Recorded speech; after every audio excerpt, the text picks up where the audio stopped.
go. 3, 2, 1, grow. What is up, guys? This is Guido Trinidad. I'm your host of the 3, 2, 1, Grow podcast, where we talk about all things fitness, leadership, and lifestyle. And guys, this is it. I want to cry. Not yet. I may get emotional sometime here in the next couple of minutes, but this is officially the first recording of a podcast. I have to thank none other but my very good friend, Alessi, who has just been a blessing in my life and Peaks community, and has encouraged and also encouraged me to start and continues to push on that date. Has helped in just cultivating different ideas, and also just been the brains behind, the production of it, what equipment to buy, how to upload things, just stuff that, is not my forte. So I'm just really grateful for him and allowing me to step out of my comfort zone and grow. This has been in my heart for a long time. So I'm really excited to share and see, where this goes. If it just helps one person, that's enough. So as a reminder, this podcast is about growth. And like a tree, we're always either growing or dying. So the encouragement here is let's commit to growing and being rooted in the truth and cultivating an environment that allows us to bear fruit that produces joy, energy, and life to those around you. It's grow time, fam. Let's do this. So I want to start here. The thought process was that I would kind of set the standard as to what these podcast episodes are going to be like in regards to what does the flow look like? What does the purpose of them look like? The purpose, again, is to grow, but what is, there's so many different ways that we can grow. And yes, we'll be interviewing people, but the reality is that we want to get deep. We need to peel the onion a little bit. It's not just about inspiring. People that are jumping on here, they're going to be intrigued by the guest, but they should be more intrigued about how the guest got to where they are, and that guest has a specific mindset, habits, and skills that have allowed them, and experiences that they've lived that have allowed them to be where they are. And we want to break that down into great detail. So Alessi actually had the great idea that I would do a few episodes about me and who I am. And I thought it would be cool to just maybe let's tackle every area of my life, because I really, although I tackle areas of my life, in the 360-degree view, I believe that who I am as a father affects who I am in the gym and vice versa. But the reality is too that I have different strengths and weaknesses in all these different roles that I play in my life. So this first episode is, I want to start it off with who I am relationally. Who I am relationally, who was I, who am I becoming, how, so on and so forth. So I like to start all of these interviews moving forward. I'm going to start with an oath, and it's just going to start off with a promise to not only tell the truth, but to open up and be vulnerable. So it's going to be not super structured, but just, something that we can put on here and let guys know and girls know, whoever's going to hop on here, that, hey, we're going to get, I hate to use the expression, because it's a little graphic, but we're going to get naked. You're gonna strip down and really kind of get to a place where you're uncomfortable with some of the questions that are being asked, in order to find out some truth about yourself and why you've made decisions and why you are where you're at right now and how you got there. So sometimes that requires a level of discomfort, and that's what I want to do. So my oath is this: I promise to tell the truth, the whole truth, and nothing but the truth. So help me God. But I also promise to get vulnerable, to keep it extremely real with you guys, and just let you know the things that I struggle with, the selfish ambitions that I have, the desires that I have, and some of the, maybe lack of clarity and frustration that I still face, and some of the things that I'm proud of, some of the things that maybe I'm ashamed of. Just give it, cut it straight to y'all, and hope that it blesses and benefits you. All right, so here we go. So let's see all the different hats. Who is Guido Gaston Godoy Trinidad? Man, that is a mouthful. Yes, my actual original name is Guido Gaston Godoy. This is funny. I didn't think I would start off this way. And that's my dad's name was Gaston Godoy. And somewhere along the line, around 7 years old, my kids were making fun of my last name.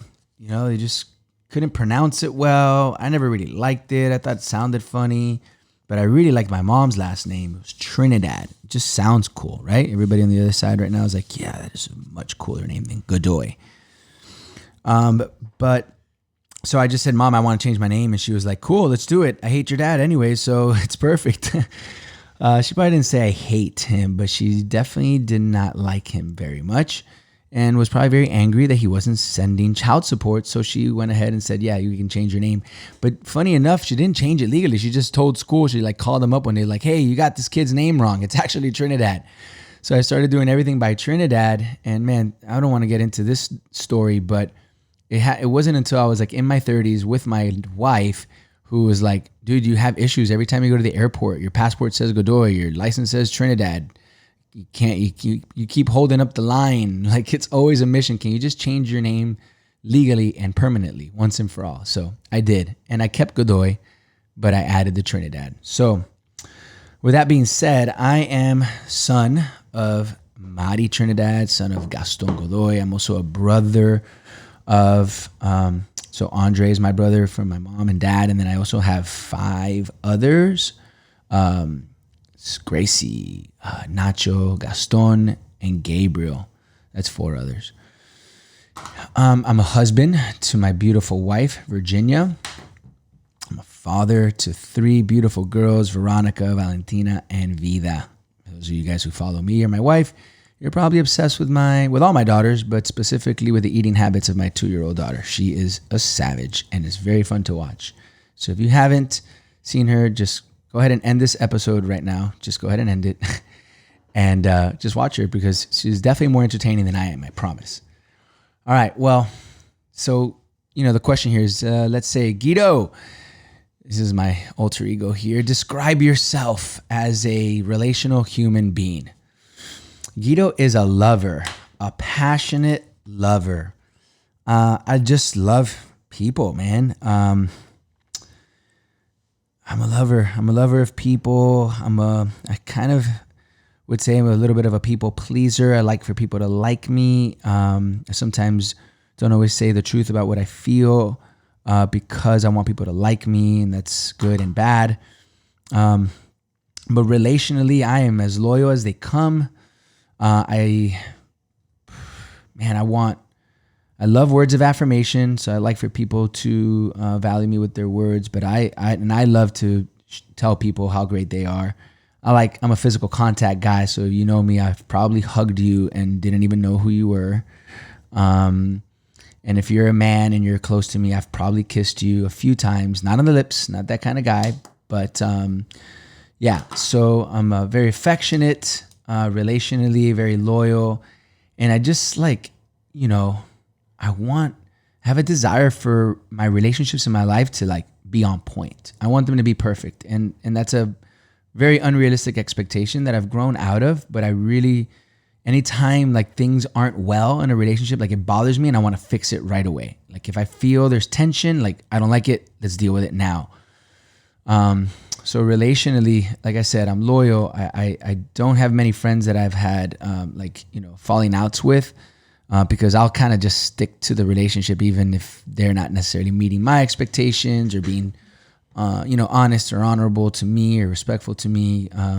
Again, some of these things I've grown out of, and we'll get to that later. But just, again, if I have to narrow down who am I relationally, I'm a very loving, passionate, loyal, affirming, encouraging, affectionate man. And relationships are everything to me. Relationships are everything to me, and the most important relationships in my life, I sometimes don't give as much time and attention to, which is not good, obviously. So, but who was I growing up relationally?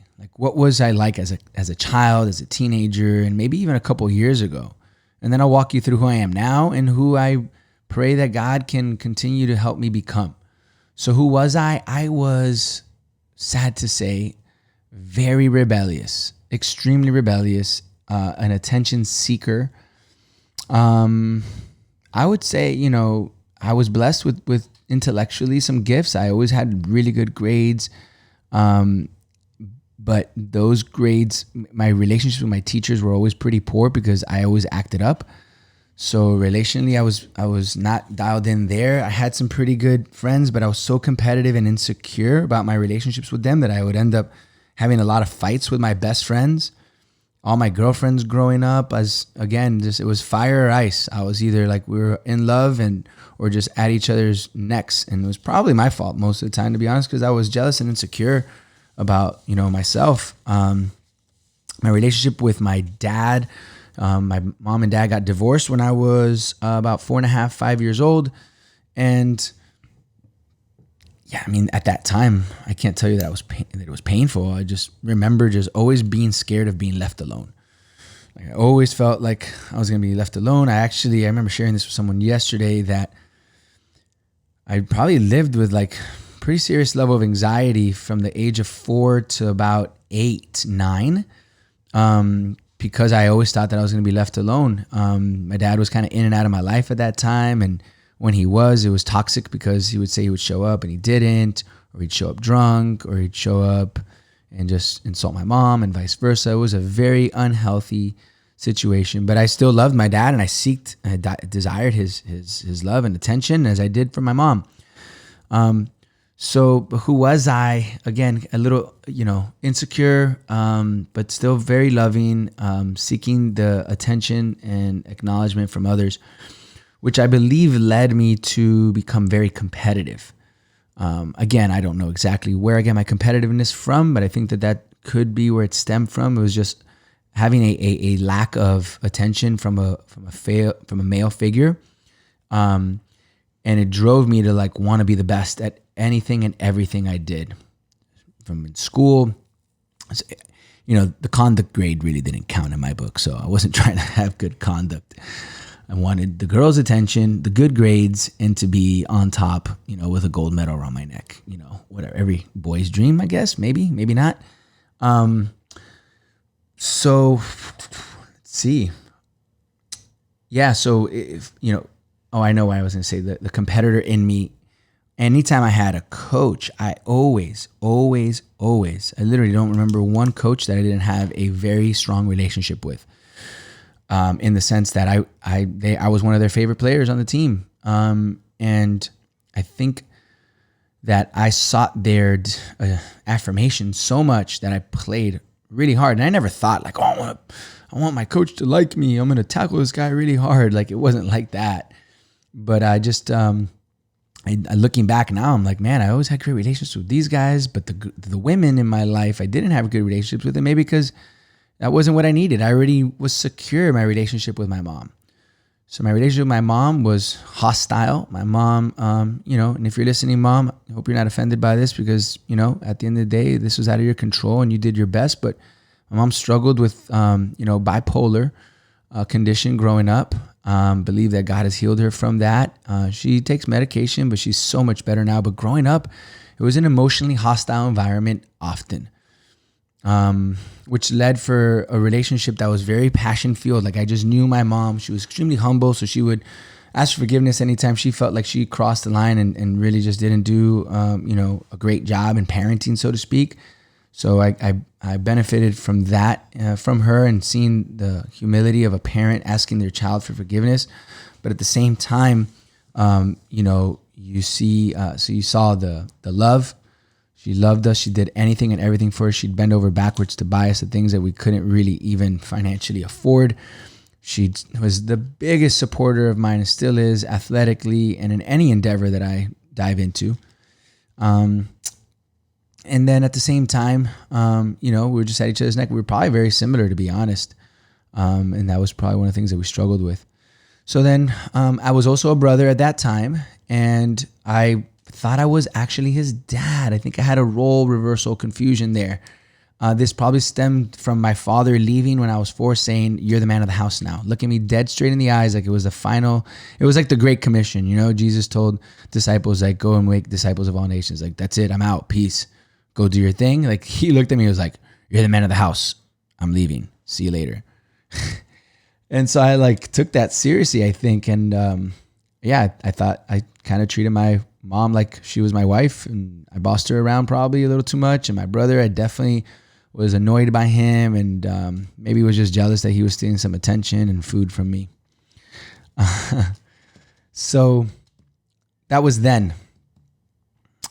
If I were to say in my teenage years, it was bad, guys. It was, man, only by God's grace am I even here right now because, again, I don't think, and I hate to use the word good person, bad person. I was just so desperate for attention that I was willing to do anything and everything for it. I wanted to be part of the cool kids. So I was the freshman hanging out with the seniors. And if they said, go in there and, basically rob that store, you don't have a gun, but go in there and like take 2 cases of beer. I'll come out with 3 just to prove them that I did more than they could even have expected of me. Or, I don't know, smoke this, drink that. Like it was nonstop. And I had a relationship with God at the time, which is, something I won't dive too deep into in this one. But I mean, man, it was just insane how insecure I was. But yet at the same time, I was confident in myself. It was weird. Like I was insecure and I wanted people's affirmation, but I was so confident in who I was that even as I was doing those things, I knew that wasn't me. Like I knew that was going to be a temporary part of my life. But I started to identify myself with the extreme guy, being an extreme person. So as a relationally, I'm trying to, stick to the topic. Relationally with girlfriends, I had a few girlfriends in middle school. I was very like passionate and loving and whatnot. But again, like I said, we were at each other's necks. So then I decided I knew I wanted to go away for college. I didn't have a girlfriend in high school. I dated a little bit here and there, but I steered away from it. So let's just fast forward.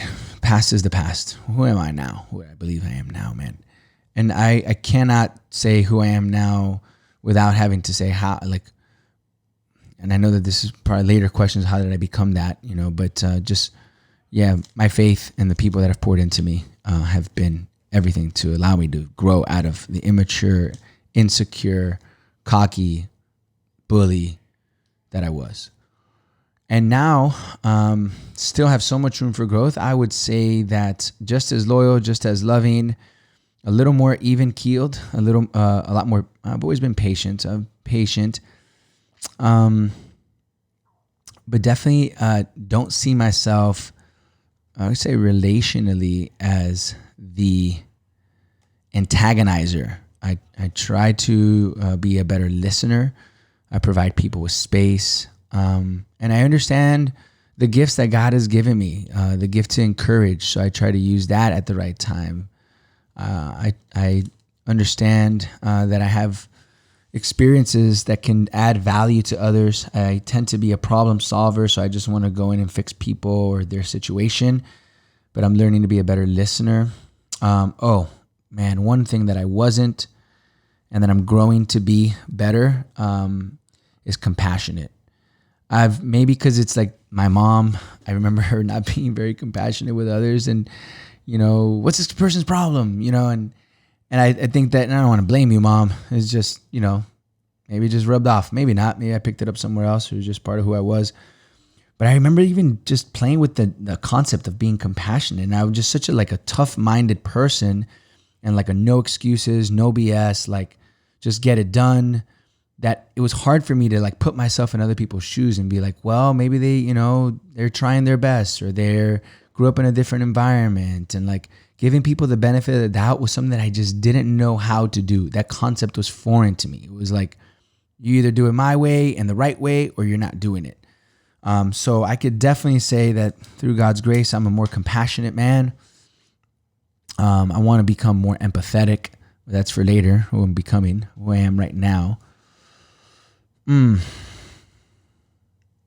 a person who truly wants to bring out the best in people. If I were to summarize my relationships with others who are not necessarily like my kids, I want to bring out the best in others. That's why I started this company, Peak 360. I want to challenge people, teach people, encourage people, push people, show people that we have a level of potential that we are just simply unaware of, and that there's a variety of different ways that we can go about bringing it out of us. So that's who I am relationally. Every time I meet someone, I'm like, oh, they're capable of so much more. And I want to help them. But then they're probably looking at me like, yo, you just need to slow down and you need to help yourself first. So this is me. Like, this is my own therapy session right now in this podcast. But with let's talk about my kids, and I'll talk about my wife. I just went out to lunch with my mom. One of the growth periods, or I guess things with my mom and who I am with her now, we don't fight ever. I never argue with my mom. Never. And some of you are like, well, what's the big deal? I don't argue with my mom either. Some people can't stand your mom, and your mom can't stand you. So I don't know who I'm speaking to right now, but this is a proud moment. And I'm sure she's done a ton of work, but I can tell you on my side, how that happened was I stopped trying to change her. And I remember the day like it was yesterday, where I kept trying to like, yeah, when is she going to stop being this way? This is embarrassing. This is annoying. Come on. And it wasn't that long ago. It was probably like 10 years ago, maybe less, 8 years ago. I said, like, why am I trying to change my mom? Like, she's amazing at so many things in these other areas. They are just what they are. And that's just my mom. And I think she even told me, like, stop trying to change me. She probably told me 1,000 times before that. But for some reason, that moment, it actually resonated. I'm like, I'm done. I'm done trying to change her. I'm going to love her just the way she is. And the things that bother me about her, I only see her about once a week. So I'm going to be okay with dealing with it. It doesn't matter how ridiculous it is what I think she's saying. So our relationship is thriving because of it. We have a great friendship. I don't see her or call her as much as I should. She lives in Miami, probably 20 minutes away. So I want to level that area up of my life, is just be a better son, be more committed to cultivating a relationship with my mom, because we won't be here forever, although I will see her in heaven. But either way, with my daughters, I'm working my way up to the most significant relationship in my life, which is my wife. With my daughters, man, I fell in love with Vale, which is why I fell in love with my wife. And Veronica is just a special human in so many ways, but she's allowed me the opportunity to be a dad, which if I had to, I'll get emotional now. It's time. But that's always been like the vision. If I had to say, how did I envision myself as a man, as an adult man, the first word that would have come out of my mouth was father. Maybe it was just, the need that I had and the anger that I had towards my dad, and knowing that like he didn't fulfill his obligation, his opportunity. And I was like, I'll never be like him. And I'm going to love my kids and be there for my kids and pour into my kids and teach them this and that, and how to swing a hammer, how to kick a ball, like how to cook, how to do all the things that he didn't teach me how to do. So Veronica loved me just the way I was when I was less mature than I am now. And just trusted that my love for her mom would be enough to, play the role of I'm her stepdad. And I came into her life at about 8 years old, not trying to replace her father, because she has a great dad who's still in her life, who he loves her dearly, and vice versa. But yeah, I loved her like she was my own, and she is to me, with the only difference is I wasn't part of her life for the first 8 years, and she doesn't have my DNA, but she sure acts like me sometimes, especially in the times when I don't like the way she's acting. But she's just a beautiful human that, again, challenges me, and sometimes forces me to that relationship has so many different dynamics, and she'll be on this podcast eventually. She was just on Alessi's. It just challenged me to, like, why did I talk to her that way? Or why do I want this for her? Am I trying to control her? Am I, like, should I just let go? How hard do I push? And then, to be honest, there was even, and these things she doesn't know, I've spoken to my wife about it, but like insecurity and like does she really like I love her, does she love me the same way I love her? Like really silly things, but like, I was used to getting a lot of like, I was hoping for sometimes more affirmation from her. Not that I was doing it for that reason, but that's just my love language. So I wanted more, and a lot of times I didn't get it, and I still don't. Like, I'm the one that knocks on her door and like, can you come out of your room, please? Daddy wants to hang out, And When she does, I'm like a little puppy dog. And when she doesn't, I'm like, sometimes I'm okay. And sometimes I'm like sad and upset or so. But she has so much potential. And I just admire her, who she is. She is unashamedly herself. She is who she is. She moves against the current. The current and culture in today's society is for kids, and it always was, even when we were kids. Those of you who are listening are probably not her age. Culture and society is doing certain things, and I was the biggest follower of it. Even though I was the leader, I was leading them to do the bad things. She's leading the opposite. She's going against the current, so much harder than to go with the current and just be like the most rebellious of the rebels. Like, that was easy. Just be the biggest idiot in the room. She is not. She's not afraid to stand up and say, nope, not drinking that. Nope, not smoking that. Nope, not sleeping with him. And I just admire that about her. And I love our relationship and where we're growing to. And my other girls, Vale, she is like the apple of my eye. She, I dreamed of the day that I can hold my child. And I've never wanted a boy from the minute I had her, because I always thought I wanted a boy. And then when I had her, I was like, I don't need a boy. I just need a child to love. And God blessed me with Vale. And she's fun. She's spunky. She's smart. She's like kind of like a mini me, I guess. And the good and the bad. She gets pretty feisty sometimes. She's pretty passionate. She's witty. She's a little timid, which I might have been that way growing up too, and a little shy, and I was a little like that growing up too. But she also can step into her braver self and get it done, and that also probably describes me well too. So you're probably like, well, what does your wife do? Where do they get anything from? Nothing. Just kidding. They're beauty, both in and out. And then Vida is, she's the one we had to fight for, literally. Like, my wife and I weren't on the same page as to have another child. So when you guys see how amazing she is on Instagram, you can thank me for that. No, I definitely am not the one to thank. God is, because he's the one that made it happen. But she, I always just wanted another child because I knew the age difference between Veronica, who's 18, Vale, who's 7. And I figured that it would be best for the 7-year-old to have a friend, even though that they probably fight all the time, the way my brother and I did. We don't anymore. He understands who's the boss. Actually, he's my man. I love him, but that's another topic. So going back to Vale, we ended up having Vida, and I just knew that we needed to have another one. My wife was like, we can't handle it. Our life is too crazy. And I was like, it's just going to get a little crazier, but it'll eventually be okay. And it is, but it's much crazier than I thought, because she is wild. My wife never wanted a boy because she thought boys were too wild. And every day she's like, God gave me a girl into the spirit of a boy, because she's a straight savage. And my relationship with her is really cute. It's really, really cute. We give each other these looks. We play like crazy. I taught her how to do multiplication. She's only 2.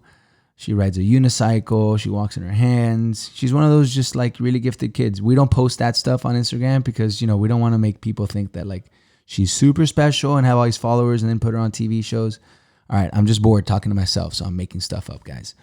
But no, seriously, she's really cool. And I love being with them. It doesn't matter what we're doing, as long as we're not just sitting there watching TV, even though I can do that for like 10, 15 minutes, but I want to be outside with them. I want to be inside, running, chasing, flipping, wrestling, kicking a ball, eating food, laughing. Like, I'm the fun guy. But I also want to teach them lessons. I want to read them books. I want to sing songs. I want to dance. I want to go in the Jeep with the top down. I want to jump in the pool and act like an idiot. I want to do splash in the rain. So we hang out with Bijan, who does those things that makes my wife really mad. I want to be the dad that they can always count on. I am the dad that they can always count on. Maybe to be a little late to pick them up from school, but to have fun with them and to teach them a lesson and to pray with them and to show them who God designed them to be and how much they are loved and how special they are, and that they are going to be strong women, strong, fearless, confident women that love the Lord and that love people. So my wife, here we are. We'll wrap it up with this. I'll give it max 10 minutes here. Man, we're in a good place right now. I couldn't have said that a month ago. So let's go back. Let's go back to the struggles. My wife and I are extremely attracted to one another, both physically, intellectually, spiritually. We just really dig each other. And I mean that she watched me coach a class. She thought that was amazing. I watch her, do things around the house and read to our kids. And I just am so attracted to her. I am attracted to her. She's attracted to me. That is very core in our relationship. And I think that part of the reason why we steward the life that we live, whether it be our health and fitness, is because we want to continue to be attractive to one another. Again, not just physically, more than just physical for sure. But we also have a deep level, I believe, of admiration. So I believe that my wife probably admires me for my leadership, my spontaneity, the person that I am. I'm not going to sit here and read you all the details. She can tell you at another time. But I think that for me, I love just how no nonsense she is. She's a leader. And I've always been attracted to strong women with strong character, strong values, that they are who they say they are. They have integrity in their word. They're committed. They're disciplined. And I saw her as a mom, and I was like, whoa, my jaw dropped. This woman has got it together. She's a young mom, and her kid was so sweet, still is, kind and just loving and polite, and knew her macros at 6. I was like, that is a reflection of her mom. Your mom, you're crushing, you're doing a great job. So when I had the opportunity to date her, I was like, yeah, you're going to give me kids and you're going to be a mom like that? What else could I ask for? So I just respect who she is as a person. But what we didn't see was the fact that we both have pretty strong personalities, prideful, very prideful, both of us. So I would say that we're very similar in the ways that are good and that attracted us, but also are the things that kind of push us away from one another. But then we're also very different in that, she's extremely calculated and needs to have a plan for everything. Well, if we have another kid, well, who's going to take care of it? I'm like, I don't know. You're not even pregnant yet. What's the big deal? Let's just go with the flow. I kind of go off of my intuition and my feelings. She has to have a plan for everything. I want to explore the world, and I want to squeeze 25 hours out of a 24-hour day. And she's like, there's only 24 hours, so let's plan to do things in 20 just in case we go over. I'm like, that sounds way too responsible and boring. Not doing that. She's just better than me. She's smarter than me. I think we balance each other out really well in that regards, but it'll lead us to a place where we bump heads, so we don't see eye to eye on things sometimes, and that's not, it's not a big deal sometimes, and sometimes it is. Some of the things, let's keep it real. We can get not very nice with each other sometimes. And I say sometimes, the frequency matters, right? If we always talk to each other this way, it'd be like, geez, you're a Christian. Yeah, man, that's why I'm a Christian, because I know how messed up I am. By the way, for anybody that's listening and doesn't understand why I love Jesus so much, is because I know how messed up I am. But I would say, from time to time, we are sarcastic, condescending, short, not extremely kind. I've used profanity with her a handful of times, maybe more. We're going to be going on 10 years married. I'm saying this just kind of off the cuff. None of this stuff I'm proud of, by the way, and I do take seriously. And we work on our marriage very intentionally. As a matter of fact, we just saw our marriage coach this past week, which we hadn't seen in over 2 years. And And in part, that was because we couldn't come to an agreement on a very big decision that we're going to do. I'm just going to keep it real. We said we're going to get naked. If you're mad at me, wife, we can delete this episode. It's all good. We don't want to have any more kids. So we want to continue to enjoy one another as husband and wife should and make love. But we don't want to use contraceptives. So what do? I don't want her to be on the pill. I've done some research on vasectomies. Not a big fan. And it's not about the immediate risk, but maybe some long-term risk that might be possible at 0.001%. I'm also just a homeopathic natural nerd. I don't like to do anything that I don't feel is natural to my body. And nor do I want her to do it. But so we won't see eye to eye, and it was just causing a lot of tension in our relationship. And eventually stuff that doesn't get resolved starts to trickle into, attitudes, tones, and then that affects the life of the kids as well. So it just was not healthy. But through prayer, through fasting, through outside counseling, we're at a place where we're seeing eye to eye, and things are so much better. But yeah, so our relationship is fueled by a mutual faith that we have that, because here's the deal, like I love my wife, but sometimes I don't really like the way she acts. And I know that that is true of me to her. And I think that I disappoint her often, I think. But here's what our faith allows us to do. It allows us to see one another as broken humans and understand that, like, what did I expect? That she was going to be perfect? My expectations of her, I'm holding her to a standard that she just can't live up to, nor can I live up to even the standard that I probably have for myself or the standard that she has for me. She just sent me a text, says she misses me. Miss you too, babe. Yeah, so we do cute stuff like that at least once a day. We'll text each other or call each other. It's important to keep adding logs to the fire, keep it hot, even when we're in a Discord. But so going back to our faith and how that's what grounds us is like our commitment is not to one another first. It's actually to God. Our commitment is to God that we will stay within the marriage. And to be honest, like I believe that God destined me to be with her and her to be with me and put us together. So how I would essentially, if I have this faith, then I would be disobedient to God and saying, this is not the woman for me. Because she's not perfect. She doesn't listen to me, or she doesn't respect me in this regard, or she spoke to me in this way, and I can't take it. And I keep adding this long list instead of focusing on the flip side and being like, I'm so grateful that you gave me a wife that I can enjoy, that I can that I admire, and that challenges me to grow into a deeper relationship with you and to see and to have more compassion. And I'll tell you what, man, I've maybe shared enough here on this podcast to show you I've been through a little bit of adversity, maybe a little more, and I'll share, throughout time. But the hardest relationship in my life was not my mom, was not my dad, was not my brother. It's been my wife. Because you want it to be perfect for some reason. We have this, hope and desire that marriage is going to be perfect, and it's far from it. But what do we do when we realize we're far from it? We have to look in the mirror and say, well, what can I do? Because it's really easy.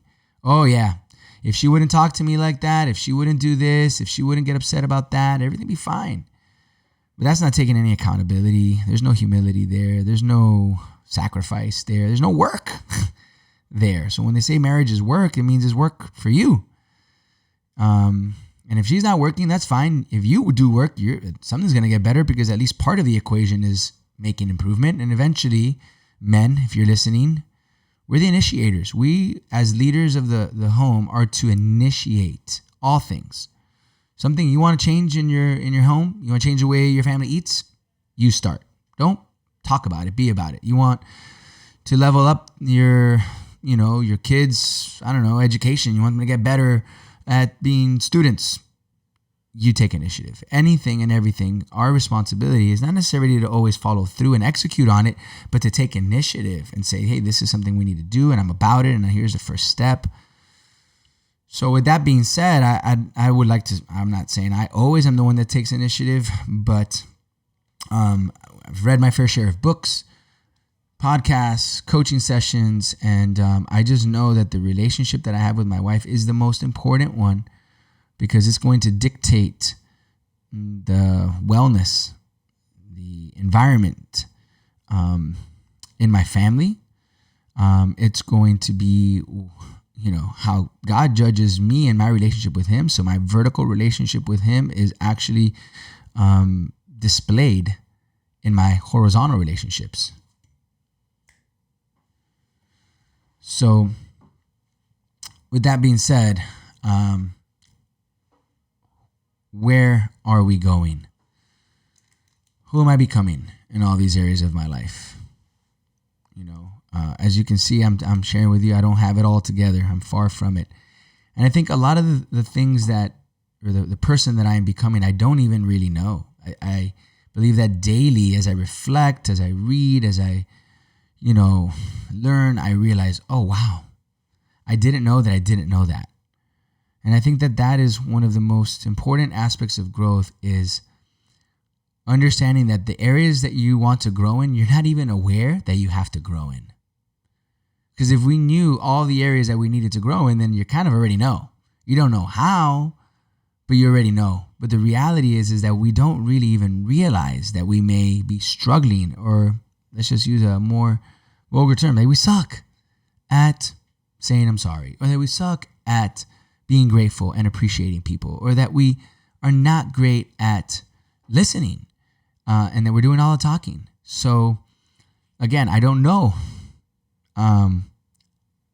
what growth looks for me in these areas, but I do know that I aspire to be more like Christ. And what does that mean? Is someone who is, their life's mission is about others, is not about themselves. And I think if I had one suggestion for each one of the relationships in my life, I would start with my wife and end it with my mom, and we'll do a few in between. Is with my wife is that my responsibility as a husband is to surrender and to sacrifice the things in my life to honor her, to show her that I love her. Whether that means working out less, not playing golf, not going out. Now, obviously, there's a balance and a give and a take, but there are really, what I mean by that, those are just kind of like hobbies and things to do, but it is about being able to die to self to some degree. And more importantly is just thinking about myself less and my desires less. If it was up to me, we'd be outside all day, every day. We'd have a bed and we'd sleep outside. Like that's literally right. So when thinking about what do we do on the weekend, like I want to go do all adventurous stuff, and she may want to go do something else, or not even like. So relationally with my wife, I want to grow into a person who can listen to her better, not fix all her problems, that can be more empathetic, that could truly see her for who she is and her beauty, and appreciate her fully, and not despise the things that I don't like. Just actually like those things as well.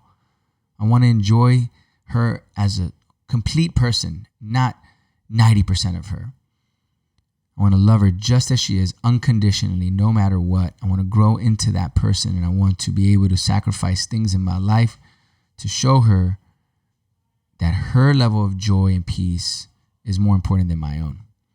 With my kids, I want them to know, I want to have a relationship where they can trust me more, where they can see me as someone who where they would say, I want to marry somebody like you. Where they would say, I want to marry somebody just like you, Daddy. Someone who treats me with respect. Basically, they would see the way that I treat their mom, and that they would say, that's what I desire from my husband. So that they would not settle for less in any way, shape, or form, because they know that it is possible to marry an honorable man that respects his wife, that builds up his wife, that is there for his children, and that prioritizes his relationship with his children more than his profession, more than his fame, more than his accomplishments. I pray that I could continue to become that and be more patient and more understanding and not force my ideas on who I want them to be down their throat. As a brother, I pray that I hope that I can be more reliable, more of a friend and not a big brother figure, and someone who is just interested in who he is as a person and can be a supporter, an encourager, and a laugher. And as a son, that I would be someone who would genuinely look after her and show concern and care on a consistent basis, and that values her the way that she is. So I am a work in progress. That is who I am in my relationships, in my really close relationships. We'll talk about friends and stuff like that at a later time. But I'm grateful to have shared this. If you've stuck around long enough to listen, I love you. If you didn't, I love you as well. But if you've stuck around, either you got nothing else better to do, you're going on a long jog or bike ride, or some of this stuff really resonated with you. And if it did resonate with you, and I'll just say, I'll leave you with this. What have I done to grow? And it's the desire has never left me. And I don't know how to cultivate a desire without having to share my faith and just saying, admitting that we have never arrived. We're never going to graduate as husbands. We're never going to graduate as fathers. We're never going to graduate as Christians or whatever you are. You're never going to graduate. If you see yourself as a graduate, then shut off the podcast and go on, do your thing, because you don't need this. But if we can have this mindset that there's always room for improvement and look within yourself, that's where it's at. Now, some of the tactical tools, just immerse yourself. Everyone says, well, I don't have a mentor, or I need a mentor. The mentors can be the writers in your books. Develop the discipline to learn. Learning is a lifestyle. You don't even have to pick up a book. All you have to do is reflect. But you have to see an example. So I would definitely pick people in your life that play these different roles. Let's talk about relationally now, that you admire and you're like, what? Oh, wow. I saw that he didn't get offended here. Let me talk to him about that. Or a father that was extremely patient when talking to a crazy child. Wow, I admire that. Break it down. How were you able to do that? Same is true, son, father, what have you, in all the other areas of your life. So break things down. Be curious. Ask questions. Look for others. But have this constant hunger to grow and to improve, so that you can be a better version of yourself. And what's the purpose of that? Is, again, because the life and the people around you will be better. And I'll close like this. Again, like a tree, we're always either growing or dying. So let's commit to growing by being rooted in truth and cultivating an environment that allows us to bear fruit that produces joy, energy, and life to those around you. It's grow time.